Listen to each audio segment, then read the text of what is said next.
Can you hear me?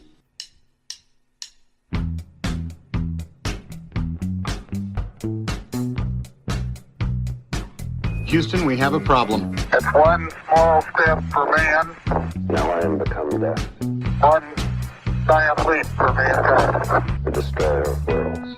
Eureka! Nos Bastidores da Ciência, um podcast da Molecular JE.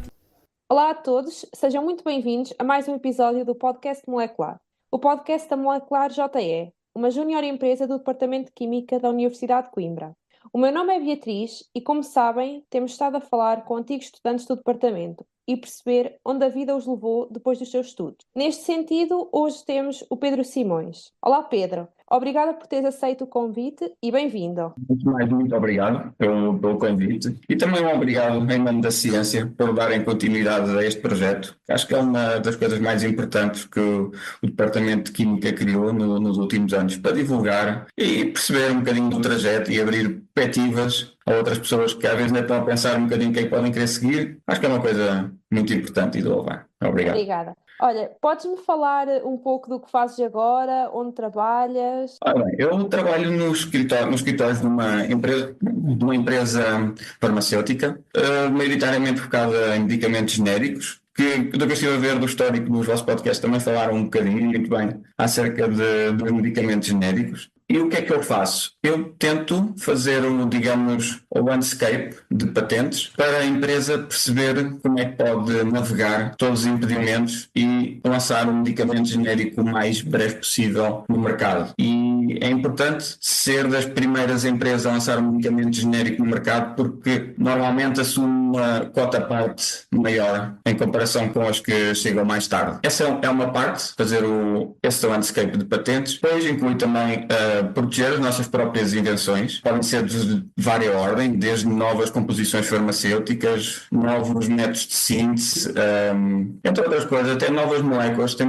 Nos últimos anos temos tentado seguir um bocadinho esse caminho, que é mais complicado, envolve mais investimento, porque todo o processo desde a descoberta da molécula até eventualmente colocar um novo medicamento no mercado, nesse caso não seria um genérico, acarreta muito investimento. E é basicamente sobre estas duas funções que assenta o meu trabalho atual. E para alguém que está a estudar e não faz ideia do dia-a-dia de um trabalhador como tu, os teus dias são sempre iguais, todos os dias são diferentes, conta-nos um pouco sobre isso. É uma área que é muito, muito ampla. Como que eu tirei as bases de química foram essenciais, obviamente, sobretudo a área da química orgânica, perceber métodos de síntese, perceber como é que se articula dentro de uma patente, todos os nomes químicos e estruturas químicas, formas de marcos que eu posso navegar um bocadinho o que é, quiserem, que é basicamente quando temos uma estrutura base e depois temos os vários nomes denominados por R1, R2, às vezes também por A, que é dada várias possibilidades. Então, uma forma de macros acaba por abranger um número muito grande de moléculas. Tudo isso foi essencial porque quando fazemos uma pesquisa, lá está, quando estamos a fazer o tal patent landscape, e eu vou utilizar um bocadinho também estes termos em inglês porque estão no dia-a-dia que é difícil fugir deles. É essencial porque muitas vezes paramos com milhares e milhares de documentos que têm de ser analisados em tempo útil. E sem esse background ficaríamos muito tempo presos num determinado projeto. Acerca do meu dia-a-dia, lá está, eu sempre tenho muitas tarefas, desde até monitorização de patentes já identificámos como relevantes, porque todas as patentes passam por um processo de exame, eventualmente concessão, se cumprir os requisitos de patenteabilidade conhecidos, e depois se alguma empresa se sentir prejudicada pela concessão daquela patente e considerar que aquela patente foi mal concedida, não cumpre os tais requisitos, que são 3, posso debruçar-me sobre mais à frente, podem apresentar oposição àquela patente. E isto inicia um processo, normalmente centralizado no EPO, envolve um litígio caro, bastante caro, em em que existe uma disputa muito grande acerca de cada uma das reivindicações da patente e tentam perceber, a equipa de exame tenta perceber quem é que tem razão. E o desfecho disto pode ser a revogação da patente, ou seja, a patente fica sem efeito, ou a manutenção da patente tal como foi concedida, a manutenção da patente de uma forma emendada. Esta monitorização é uma das partes, mas também toda a análise de patentabilidade. É o projeto, como já falei um bocadinho, que é perceber como é que poderemos proteger uma invenção nossa e também as análises que nós chamamos Freedom to Operate, total draft do Patent Landscape de uma determinada molécula, normalmente já está aprovada neste caso pela EMA, que é a nossa referência na Europa. E eu diria que estes são os 3 maiores blocos dentro do que eu faço neste momento. Ok. E sempre soubeste que querias trabalhar na indústria, particularmente na indústria farmacêutica, ou o que é que te levou a decidir este trabalho? Muito honestamente, enquanto estava a estudar e até começar a procurar um bocadinho dentro do mercado de trabalho para onde é que iria enverdar, não fazia ideia desta possibilidade. Sabia que existia, mas não a consideraria. Achava eu também, é estranho, é um nicho, esta área é um bocadinho um nicho, pelo menos em Portugal. Eu acho que está muito pouco desenvolvida em Portugal e uma prova disso é que costumam haver formações a nível europeu, que eu recomendo já agora, quem tiver interesse nesta área, pode encontrá-las no site do EPO, European Patent Register, e que até comecei a entrar um bocadinho dentro do que é, era muito desconhecido. E até que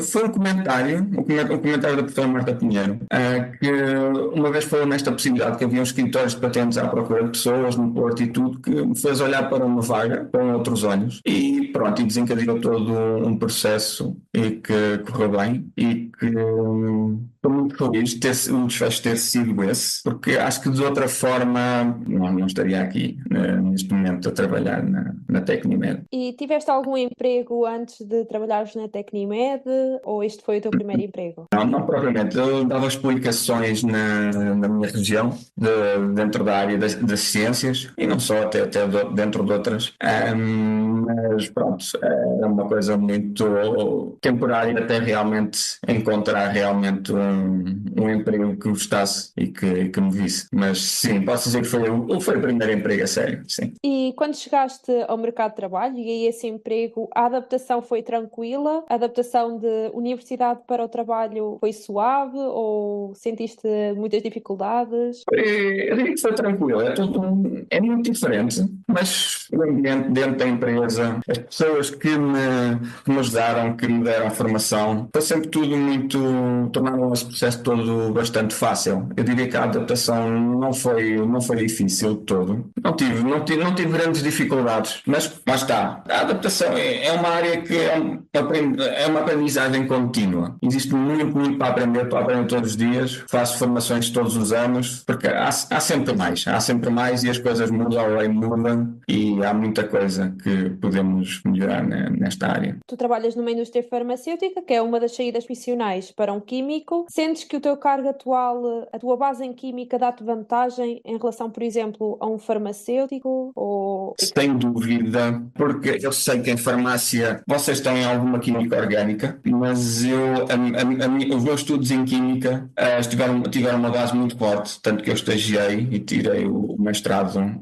na área tive muita química orgânica, estive inclusive no laboratório a sintetizar novas moléculas dentro da área dos organocatalisadores. A química orgânica, para perceber o que é que está a ser descrito e reivindicado numa patente, é essencial para percebermos rapidamente se aquele documento pode ser importante ou não, quer a nível do método de síntese que está a ser reivindicado naquela patente, quer ao nível de números químicos, estruturas químicas, rapidamente perceber se devemos avançar para o seguinte ou se podemos colocar aquilo dentro do que categorizamos como não relevantes. E essa foi é a principal química orgânica, acho que é realmente essencial para o que eu faço e é uma grande ajuda. E todo o hábito e mecanismos de pesquisar em bases de dados, também quando falamos de pesquisas de patentabilidade que eu referi anteriormente, não só entram as patentes, mas também entram artigos científicos, todo o tipo de literatura entra, e durante o meu curso as formas de pesquisar, como pesquisar, foram essenciais para encontrar artigos científicos, onde, como, e tudo isso acho que foi essencial. Quando te inscreveste, vamos voltar agora um pouco atrás, quando te inscreveste no curso em Química, já tinhas alguma ideia do que querias fazer no futuro, ou foi assim, um tiro no escuro? Ciências, sem dúvida, sem surpresa, mas o que queria fazer no futuro não. E um bocadinho à descoberta. Eu tinha dois grandes interesses, os quais mantenho, só que um desenvolveu até para a área profissional, obviamente, o outro é mais um hobby, que é o desporto, mas exatamente o que é que iria fazer, ainda por cima tão especificamente, como é a área da propriedade industrial, que é onde eu estou, não fazia a mais pequena ideia que iria acabar a fazer uma coisa destas, mas a química mesmo muito cedo me despertou bastante interesse. Não sei desde quando é que começou esse interesse. Talvez ao longo do meu ensino básico havia um professor com quem eu me dava muito bem, um professor de físico-química, e eu acho que foi um bocadinho por aí, acho que começou aí o interesse, e comecei a estudar um bocadinho acerca disso, desde vídeos, tudo e mais alguma coisa. Acho que começou aí, mas não fazia ideia que ia acabar aí. E fala-me um pouco agora da tua decisão de tirar um mestrado em Química Avançada aqui no Departamento de Química também. A minha decisão assentou sobretudo no meu gosto pela química orgânica, e havendo a possibilidade de continuar, sobretudo mais tarde depois, a estagiar dentro do próprio laboratório, pesou imenso. E só seria possível através do curso em Química Avançada Industrial. E pronto, e basicamente foi isso que na altura pesou para eu enverdar por aí. Ok, e uma pergunta que suscita sempre muito interesse. Achas que as notas ao longo do curso influenciaram a tua vida, tanto académica como profissional? Honestamente, acho que as notas em si não influenciaram. Acho que o momento da decisão de se uma empresa contrata ou não contrata alguém vai muito para além das notas. Claro que, caso estejam muito na dúvida entre dois candidatos, acabaram por optar pela pessoa que teve melhores notas. Mas acho que há outras valências, a forma como a forma de estar de uma pessoa, o raciocínio, a forma como resolve determinadas questões ao longo da entrevista de emprego, que às vezes atualmente passa por várias fases. No meu caso foram 3 fases. Acho que acabam por pesar bastante mais do que as notas. Contudo, não nos podemos esquecer que as notas também são reflexos de todo o conhecimento que adquirimos, ou pelo menos devia ser assim. Portanto, esse conhecimento, sem dúvida, que será bastante importante quando estivermos a desempenhar seja que cargo for. Mas acho que essencialmente é isso. E da tua experiência, podias dar alguma dica ou alguma sugestão que estavas a ter ouvido para a primeira entrevista de emprego? A primeira entrevista de emprego, ir calmo. A primeira entrevista de emprego, uma pessoa vai muito nervoso. A primeira entrevista de emprego não correu bem, mas sobretudo por isso. Eram 3 pessoas para além na sala pequena, sentia-me muito pressionado de todas as direções,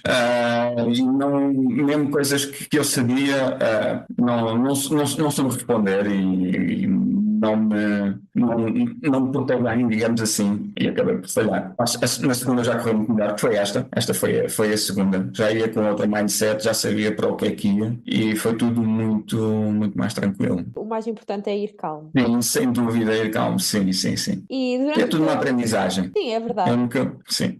É importante também saber falhar, não é? Exato. E aprender com os erros. Durante o curso, estiveste, por exemplo, no núcleo ou na associação académica ou em alguma atividade paralela que tenha dado outras competências? Eu estive no núcleo brevemente, no Polo Desporto. Foi brevemente porque eu não estava a conseguir conciliar com outras questões da vida. Eu sempre pratiquei handball muitos anos, incluindo na Académica de Coimbra. Isso tinha uma fatia muito grande do meu tempo, eram muito estranhos. E muitas vezes dois jogos ao fim fim de semana e acaba por ser um bocadinho difícil de conciliar com tudo o resto. Posso-me focar um bocadinho na parte do desporto. Eu acho que o desporto em si me trouxe bastantes valências. Trabalhar em equipa, de superar as dificuldades, de desistir quando as coisas não estavam a correr tão bem. Eu acho que o desporto, neste caso, foi uma grande mais-valia para o meu futuro. E, por exemplo, já disseste que estiveste envolvido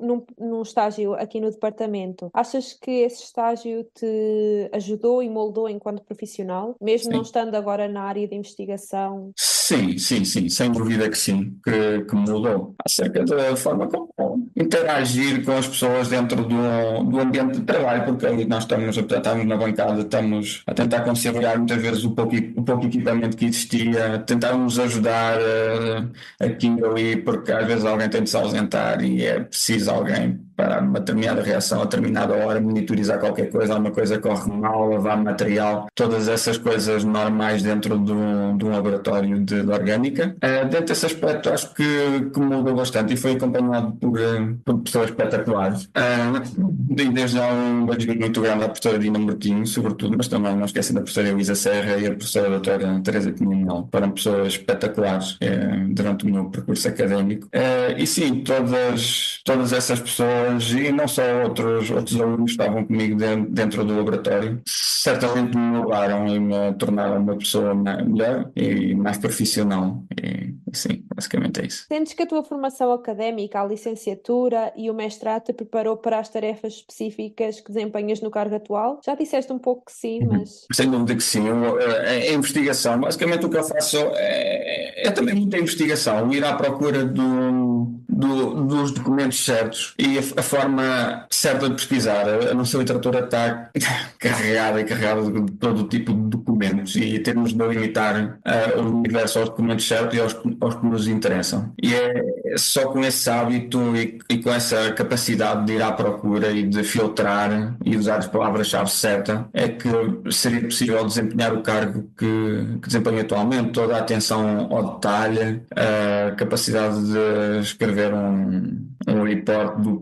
que encontramos, muitas vezes é um resumo de toda a literatura que temos, certamente foi essencial no que faço hoje em dia. E agora mudando um pouco de assunto, estiveste há alguns anos a estudar em Coimbra, quais foram os pontos altos enquanto estudante? Coimbra é um sítio muito particular onde estudar. É acolhedora, é uma cidade muito acolhedora e que é fácil criar amizades. Eu sei que é um tema um bocadinho controverso, mas a praxe em si achei uma experiência muito boa. Acho que é um bocadinho como tudo. Há pessoas, quando estamos e quando quem está dentro da praxe são pessoas que sabem o que estão a fazer e não caem em exageros. Acho que pode ser uma experiência muito enriquecedora e que nos permite criar muitos laços para o futuro.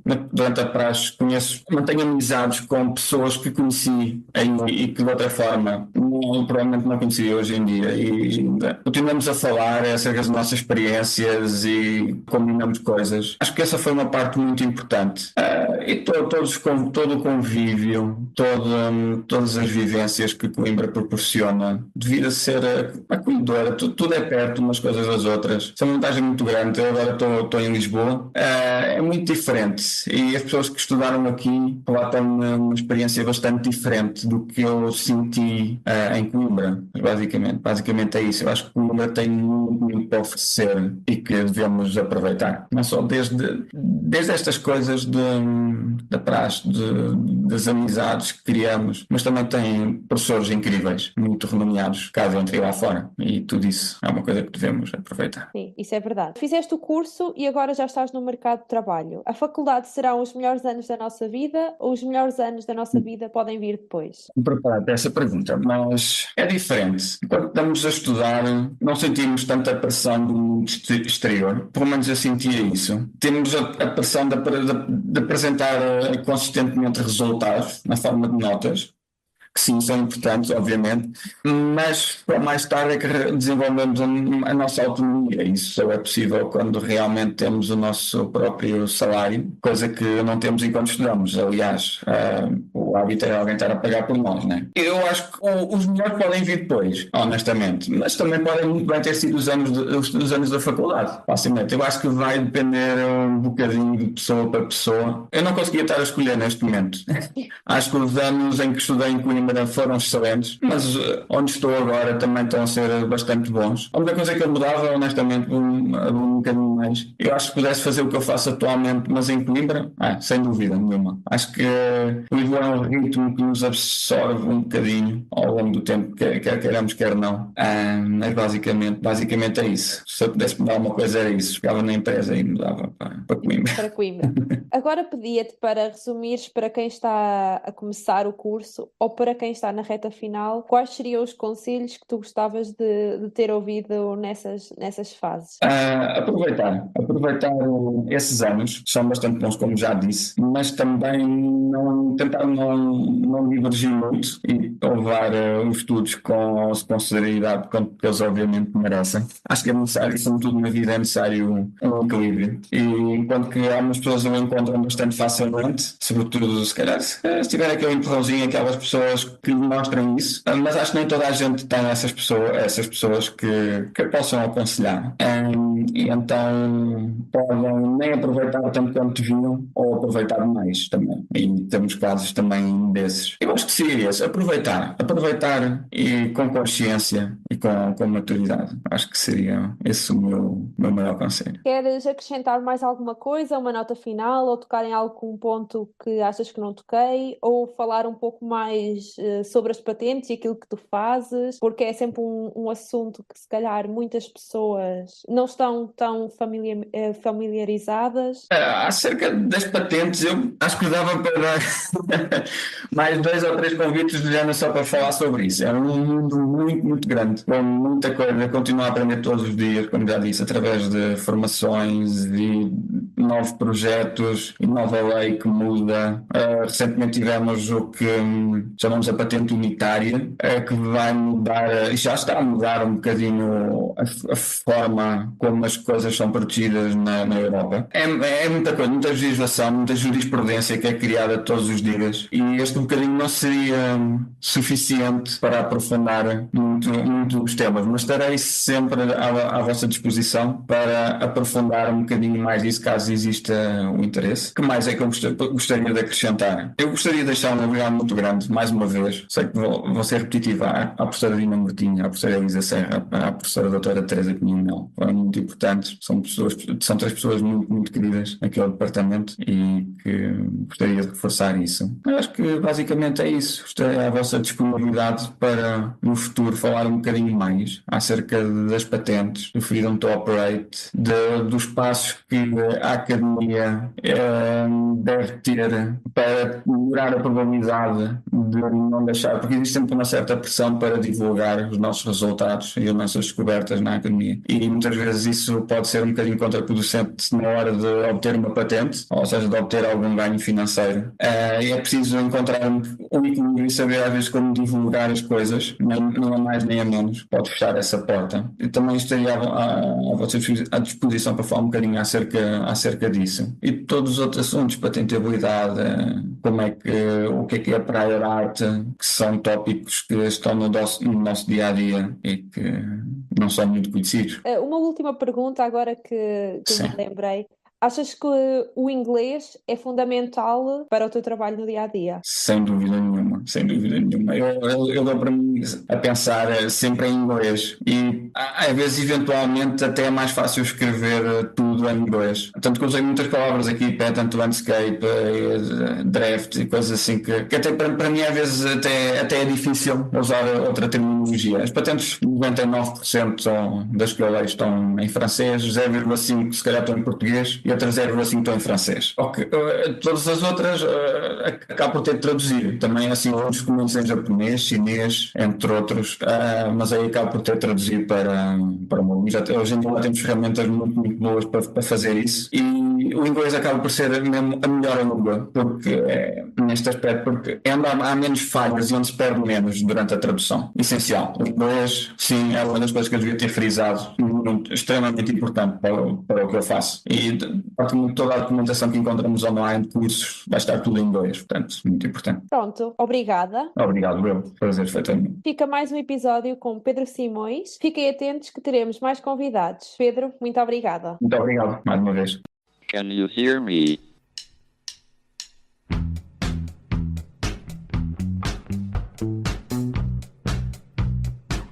Houston, we have a problem. It's one small step for man, Now I am become death, one giant leap for mankind. the destroyer of worlds. Nos Bastidores da Ciência, um podcast da Molecular JE.